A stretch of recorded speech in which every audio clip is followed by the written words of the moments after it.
Poised for Exit is a show for business owners who want to achieve a successful exit based on their own terms. Your business exit will likely be the biggest financial transaction of your life, and for most, you'll have one shot at doing it right. The topics and guests we feature and the stories they share will provide valuable ideas and strategies to improve operations and grow enterprise value so you can achieve the best possible exit outcome. Now here's your host, award-winning certified exit planning advisor, Julie Keys. Welcome everyone to the Poised for Exit podcast show. Today's guest features the co-founder of a firm that specializes in using LinkedIn to grow your business. You are not going to want to miss this episode. So stay tuned. We're going to hear from our show sponsors. We'll be right back. My name is Todd Crow, and I'm the president of the Twin Cities Exit Planning Chapter. If you're a business owner and advisor and want to learn more about the world of exit planning, you're invited to visit the Twin Cities chapter of the Exit Planning Institute. You can expect top-level education delivered by subject matter experts at every monthly meeting. Grow your network and draw from the learning that could be a game changer for your business or your practice. There's no pressure to become a member, so come and see what the buzz is all about. Our meetings are held the second Wednesday of the month, 7:30 to 9 a.m. See the show notes for more information and registration links. Are you a business owner getting ready to transition? If so, I recommend True North Mergers and Acquisitions as your confidential strategic partner. They understand your business sale isn't just about one buyer and the price, but what you net that counts. In other words, what you get to keep. When you're ready for a higher level of representation that delivers consistent results, contact True North M&A to do the heavy lifting of selling your business. Learn more at tnma.com. That's tnma.com. Exiting your business is a big deal, both financially and emotionally. I'm John Marquet, certified exit planning advisor with TrustPoint. We help business owners transition smoothly on their terms. Our focus is on maximizing value, minimizing stress, and giving you confidence in what's next. Whether you're selling or passing the torch, we make the process seamless. Start planning today at trustpointinc.com. That's trustpointinc.com. For business owners, it can be overwhelming to start planning a transition or exit strategy, but it's so important to avoid unwanted outcomes and unexpected tax bills.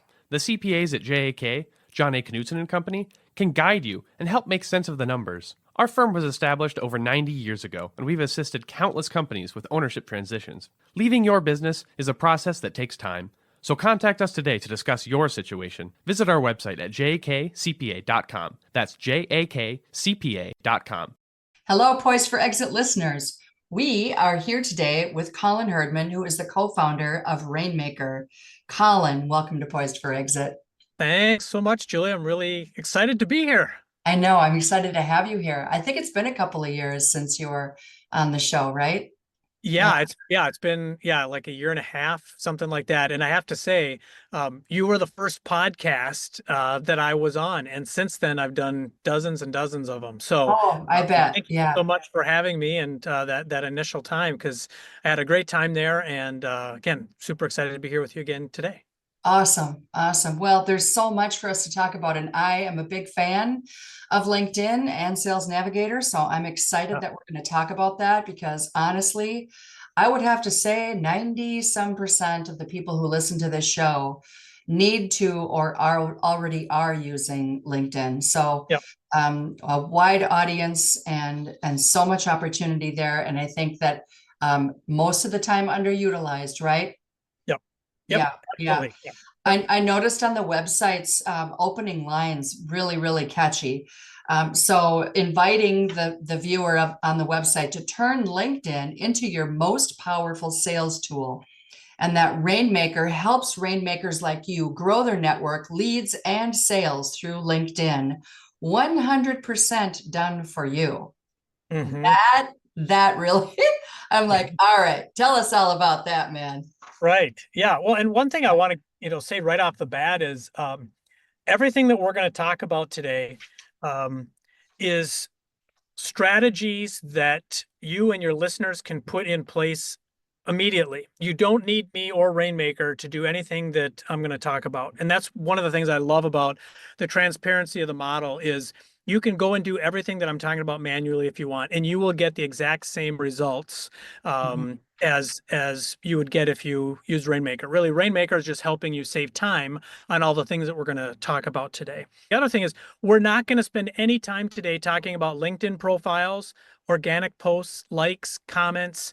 None of that is in the purview of what Rainmaker does or what I'll be talking about today. What I'll be talking about today is just straight using LinkedIn to build out your first degree network and then activate that network by some of the strategies we'll get into that will lead to sales and leads. Well, I think the magic word that you used there was time. And I think that is exactly why people would want to use your services, because time is money. And when we're, lots of professional services advisors listening to the show, anybody, right? And, we know what to do. It's like, all right, I know what I have to do, but yeah. So before we dive into that, though, I'd like to have you just share your entrepreneurial journey. And you started an organization called Monkey Island Ventures with some childhood friends. And so I think it's amazing. It's a great story. So let's talk about that first. Yeah. So, I started my first company a week after I graduated from college with a criminal justice degree that I never used. Never took a business accounting or marketing class in college and learned entrepreneurship just trial by fire. And I've been an entrepreneur my whole life. That first company I had for a little over a decade, sold that. And then in 2007, started Monkey Island Ventures with Josh and Zach, two childhood buddies of mine. We've all known each other since we were about 5 years old. And Monkey Island is named after a park we used to play at when we were kids, located over in St. Paul. And it's so since 2007, we've built a bunch of different products, SaaS products. We've built, a digital marketing company, a software development company, and I have about 40 employees here in underneath the umbrella of those companies. So Monkey Island Ventures is really just a holding company. We've absolutely had our share of failures. I'd say, about 70% of the businesses that we've built, especially on the SaaS side, tech side, didn't make it. But we learned a lot. And one of the things that I learned over the last 6 or 7 years using cold email and LinkedIn was that I could generate a lot better results using LinkedIn than really any of the other methods that I was using. And that's really what kind of kicked off Rainmaker at the beginning of last year as a company, was leveraging my software and process to help out other founders, entrepreneurs, and sales teams leverage LinkedIn in the ways that I had gotten it to work out so well for me. But that's kind of a little bit of the backstory and how it led into Rainmaker. But just generally speaking, being in business with childhood friends that can share in the ups and downs of being an entrepreneur is priceless. And I wouldn't have my entrepreneurial journey any other way. Isn't that amazing? And you've been together, the three of you, like the Three Musketeers, for a really long time. And so I would imagine that you have a values match, but you may have skill sets that complement each other. That's very true. And values match, I think, is incredibly important. We've always put our friendship and our families ahead of money. And we even came up with the 5 F's of freedom, finances, friendship, family, and fun. And we live by those. And it's just been a wonderful, wonderful journey. And I'm really excited about, what's ahead. Very cool. Well, let's dive in. Let's talk about LinkedIn. First, maybe let's just talk about how people are using it wrong. What do we, right? Because I'd love to hear this myself. I think using it wrong, the way that I look at that is I think people are too focused on the organic posting side and are really worried about how am I going to create content? How many impressions am I getting? How many likes? How many comments am I getting? One thing you have to understand is, any given post that you do on LinkedIn, maybe around 10% of your audience will see that post. Exactly. Right. And then of that 10%, what percentage of those are your ICPs, right? Your ideal client profiles. Like, how many of your really valuable prospects are even seeing the posts that you're doing? So posting is still important. You should still be doing it. But you don't need to do it all the time. If you're doing it once or twice a week, that's plenty.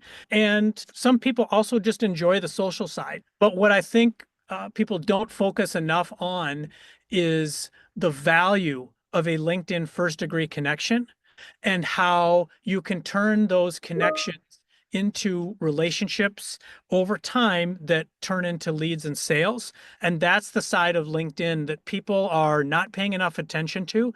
And I think by the time we're done talking today, not only will there be aha moments, but I think there'll be a really big light bulb going off for you and all of your listeners on how you need to be using LinkedIn in this very strategic way that I'll be going over. All right. Well, let's get started. All right. So I'm going to talk about LinkedIn in kind of three levels. All right. Is philosophically. The second level is around audience building. And then the bottom level is around activating the audience that you're connecting with, Okay. that you want to target. So philosophically, it's pretty simple. The first thing is people need to be genuine and authentic to themselves and the brands they represent on LinkedIn. I think most people do a really good job of that. LinkedIn's not a toxic place. It's generally pretty positive. Yes. And so that's, table stakes. The second thing is mindset. And with that, there's two components. The first is having an educational mindset, because nobody wants to be sold on LinkedIn. Okay. You have to approach with an educational mindset. Anyone that's approaching you with, salesy in-mails or salesy messages, or as soon as you connect with them, they immediately want to set up a time to meet, Right. or they want to sell you something right away. That doesn't work. It will never work. Yeah. And all you're doing is alienating the audience that you're trying to build relationship with. The second thing is an experimentation mindset, which is there's all these different functions and features within LinkedIn, and you want to test those, see what works, stack the things that work and table the things that don't, and maybe try them again on a later date. So that's kind of the mindset. And then the final thing is, and this is where I put a lot of pressure on anyone that's a founder or anybody that sits in the sales or marketing seat.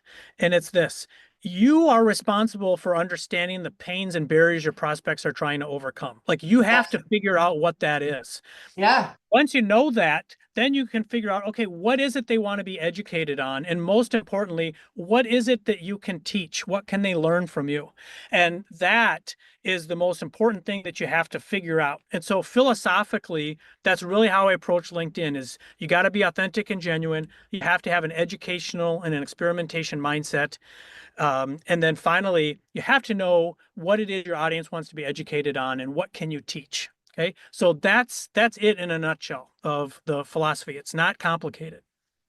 All right. So, Well, I got a question. Can I ask a question real quick here? yep. So, all right, you said post once or twice a week, try not to sell people, try to educate. But then how would you categorize the post where, say, for instance, you're just announcing something that has to do with you or your business? Does that, what is that?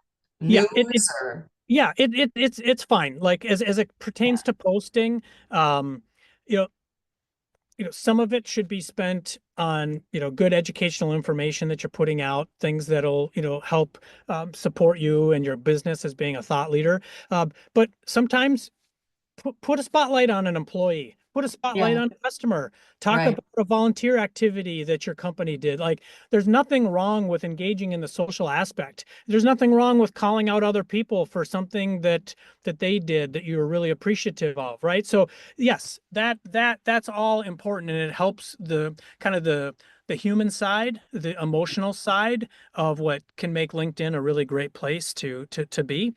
But what I'm really focused in on is the stuff that's not that, right? It's the stuff that is really priming you and your company to start to drive leads and sales through this process. So, any other questions on the philosophical part? No, I think that I got it. That's Okay. really good that you broke this down. It helps a lot. Yep. Okay. So then the second level then is audience building. And this is where you have to start honing in on your ideal client profiles. Who do you want to start connecting with on LinkedIn? Okay. Mhm. And I typically use Sales Navigator to build out these audiences that I want to connect with. About half my clients have Sales Navigator, the other half don't. If they don't have Sales Navigator, then I'll use mine. And we'll start building out these discrete audiences. One of the things that I can say, the way that I approach building out these audiences is like for me and for Rainmaker, I have started to hone in on audiences that I've generally stayed within Minnesota because I can build out big enough audiences within that.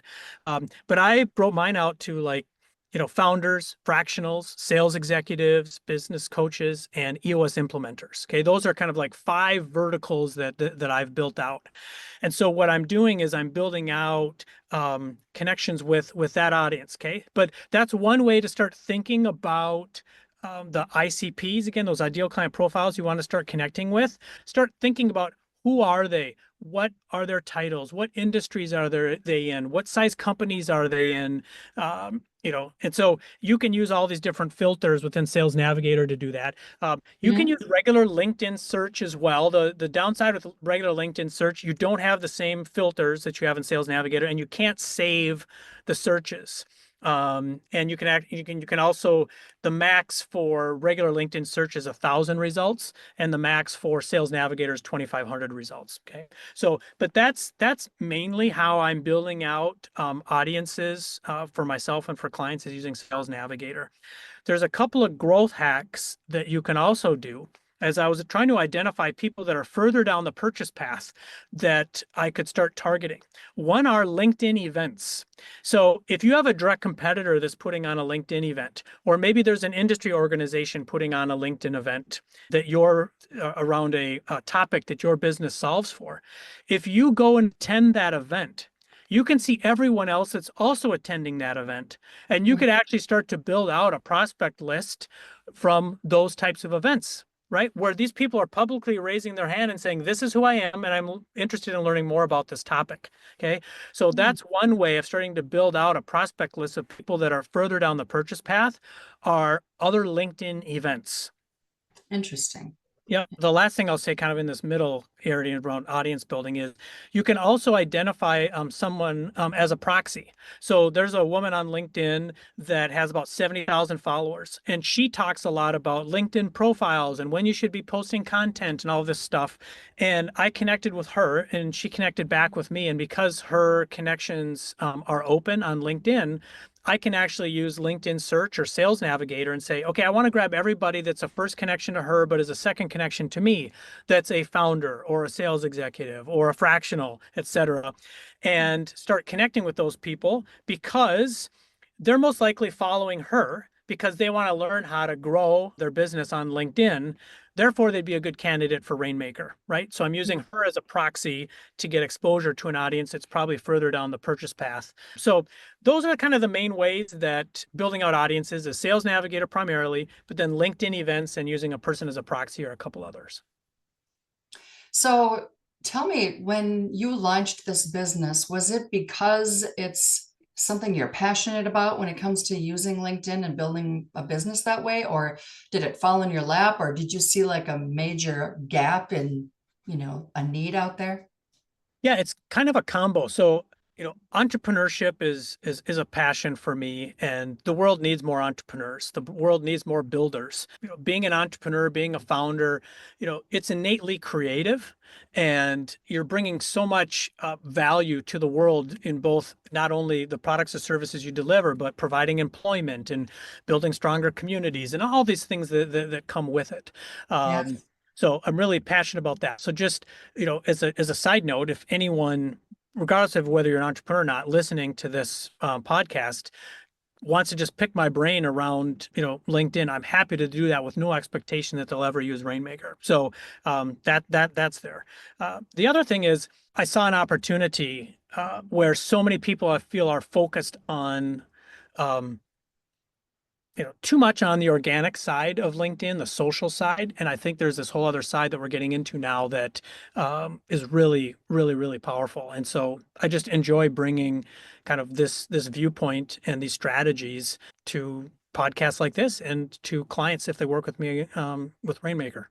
Yeah, well, we're going to definitely have, different ways for people to get a hold of you so that they can learn more. But let's talk a little bit more about who, like for you, the Rainmaker service, who's the ideal client for that?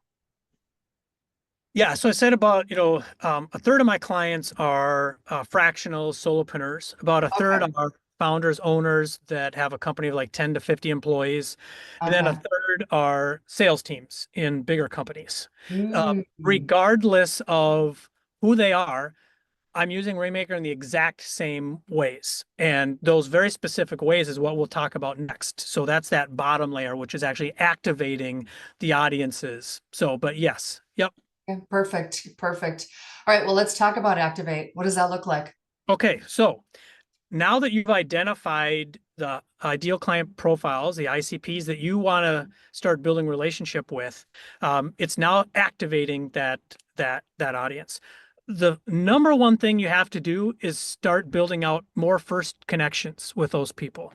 I never use InMail, and I don't ever use LinkedIn ads. LinkedIn ads are still fine if you have budget and you have a strategy behind it. That's still a good thing. But what I'm focused in on is building out more first degree connections that you can build with a relationship over time. The process is reaching out to around 125 people a week. Okay. So you'll build out, an audience and sales navigator. Typically that'll be around 500 to 1,500 people. And then you want to start building out first degree connections. So reaching out to around 25 people a day, Monday through Friday. When you reach out to connect, I almost never send a connection message. You just want to reach out just to try and build out that first connection without a connection message. If someone doesn't connect within 30 days, then you want to withdraw the invite. Okay. Then there's a 3-week period of time where you can't re-invite them, but then what you can do is re-invite them at a later date. So you can kind of create these pools of people who could reach back out to at a later time. Most people aren't going to connect back. It's not necessarily they don't want to connect with you. It's just that they're busy. Your alert gets pushed down and they don't see it. So it's just good hygiene to withdraw old invites. So that's the baseline, is building out more first degree connections week in and week out. So I'll pause there. Okay. So why are you not including a note? I always thought that you're supposed to include a note when you ask to connect. No? Not in the ways that we're talking. Now, there are a Okay. couple Got it. things. There are a couple things. Number one, if you're connecting with people and you like got referred to them, or you met them at some event or whatever, yes, of course, use messages in those circumstances. But when you're reaching out kind of programmatically the way that we are, you don't want to include a connection message because it's almost impossible not to sound kind of canned or spammy. Right. Right. Yep. Mhm. I guarantee not only is my data saying that, but I've seen data from other people as well saying that not using a connection message in the way that we're talking about reaching out, you get a higher connection rate. You will typically see around a 20 to 30% connection rate back on any given like list that you start to connect with. Sales Navigator, when you build out a list through that, LinkedIn with their algorithm will front load better connections and people that will connect with at a higher rate. So generally you'll see kind of degrading performance over time of a list, but you want to be around 20-25% connection rate back. If you start to get down into like the low teens, high single digits, you want to start thinking about refreshing your list. Now, there are certain industries like manufacturing. I have a couple clients that are connecting with owners of manufacturing companies. They naturally just aren't on LinkedIn as much. They connect with, at a lower rate. So that's around like 10%. So Sure. Well, okay. So is that because they're just not on LinkedIn that often and they don't really use it, or? yeah, they just don't connect back Yeah. at a higher rate. They're just not Got on it. much. Sure. Now, if you're connecting with like marketing directors in certain types of companies, you're going to get a much, much higher connection rate back. Sure. So once you have the first degree connections, then you got to start activating those connections using messages, LinkedIn polls, and my favorite are LinkedIn live streams. Okay. So messages, we're typically sending out like a thank you message, 1 to 3 days after. If there's no response, then we start to send value added messages after that. LinkedIn polls are a great way to get your audience interacting with a really thoughtful question with some answers that they can use and getting them engaged.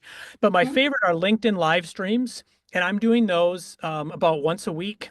And LinkedIn live streams, LinkedIn will help promote the live streams. They will do all kinds of things on your behalf to help get that out there. But we also send LinkedIn event invites. And those come in as an alert, not as a direct message.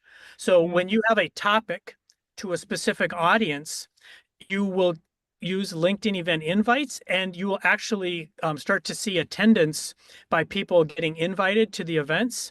And the thing that I think is most powerful about live streams is that after the live stream is over, I will send a message to all the attendees and say, hey, Julie, thanks again for registering for the LinkedIn live stream I led. Here's a link to the recording. So the live stream gets saved as a recording on LinkedIn forever. And then underneath it is where you get to give a call to action, which is my favorite. And you can use different ones, but my favorite is if you ever want to chat LinkedIn strategy, feel free to grab some time convenient for you here. And I give them my Calendly link. The beauty about LinkedIn live streams and people opting in to attend a live stream of yours is that they're opting into you. They now see you as someone that they trust, someone as a thought leader, putting on a live stream around a topic that they're interested in. And when you respond back with messages like I talked about and giving a Calendly to start booking a meeting, it's not salesy. It doesn't feel pushy or spammy in any way. And it's just a natural next step people can take. And so that's really the heart of the program that I'm talking about, is building out first connections all the time. So every time you do a message campaign, LinkedIn poll, LinkedIn live stream, you're able to dip into an ever-growing audience. And then you're able to engage that audience through these messages, polls, and live streams in ways that are really value added, that really lean into education, that really lean into thought leadership. And then you're able to build relationship over time. And then that's what leads to building out leads and sales. And this is all happening without you having to do anything on the organic side of LinkedIn. And that's what I would prescribe. That is unbelievable. All right. Well, we have run out of time. You have dropped so many valuable nuggets here in this show today. So, Colin, thank you so much. We will have links to people to reach you via, of course, on LinkedIn, because that's where we're going to be posting the show, in addition to all the major platforms like we normally do. But then we'll also, in the show notes, we'll have a way for people to reach you as well. And so just want to say thanks for being on the show once again, and super excited about this service. I think it's fantastic. And just thanks so much to our listeners and to our show sponsors. We really do appreciate you sharing and commenting and liking and all those good things. So please do join us again next time.